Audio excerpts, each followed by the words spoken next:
Hello everyone, my client is Dennis. He is a 68-year-old Caucasian male who has a diagnosis of a right cerebral vascular accident or stroke of the internal carotid artery with left neglect.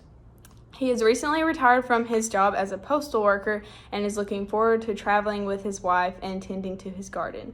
He is an avid gardener and woodworker and is very excited to get to return home and enjoy these hobbies.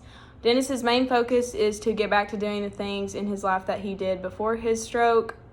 He does all the around the house maintenance, so I know he'll be wanting to get back to doing that. He's also unaware of why he needs so much therapy, so it's important that as the therapist works with him that they tell him why he's here and that they make sure he enjoys what he's doing. Some of his problems or barriers are left neglect. He has a visual perception deficit. He has poor attention span, poor safety awareness, weakness in his left arm and left leg, poor dynamic sitting and standing balance, increased tone in fingers and wrist of his left hand, moderate tone throughout his upper extremity and neck and trunk.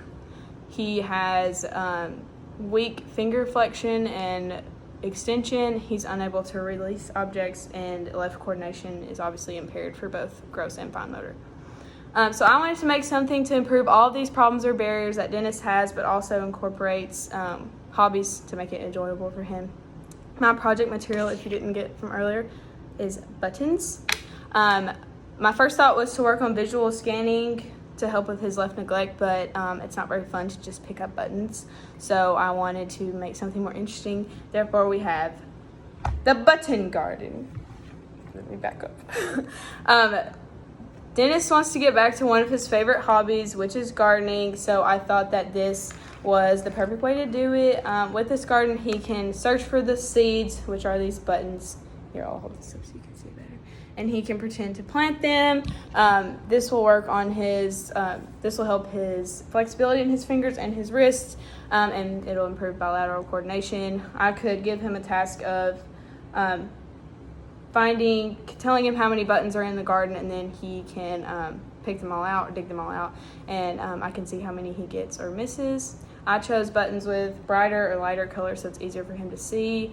And I have these lightweight and large gardening tools, which would be easier for him to manipulate and use in his hand, and then maybe eventually he could build up the strength to use his own objects. But if he doesn't like using these kids' toys, then that's okay. We'll just get rid of those and we'll do something different. As I mentioned before, he has poor safety awareness and poor balance, so it's probably not safe for him to go outside in his garden yet, and I thought that this is a great way to work on improvements while simulating something he enjoys so much. Since Dennis is also having trouble with dynamic sitting and standing balance, he can work in his garden while standing, sitting, standing on his knees, lots of things to help his core strength and his balance. This activity will also help improve dexterity and range of motion. Another thing that could help is putting a mirror in front of the setup to provide visual feedback to Dennis, so as he's working and he could see in the mirror, that would help him. I just feel like there's so many things that you could do with this activity. Here's another look at it just in case. I thought this would be really fun for Dennis. Hopefully he can work in his button garden until he can get out to his real garden. So yay, thanks for watching.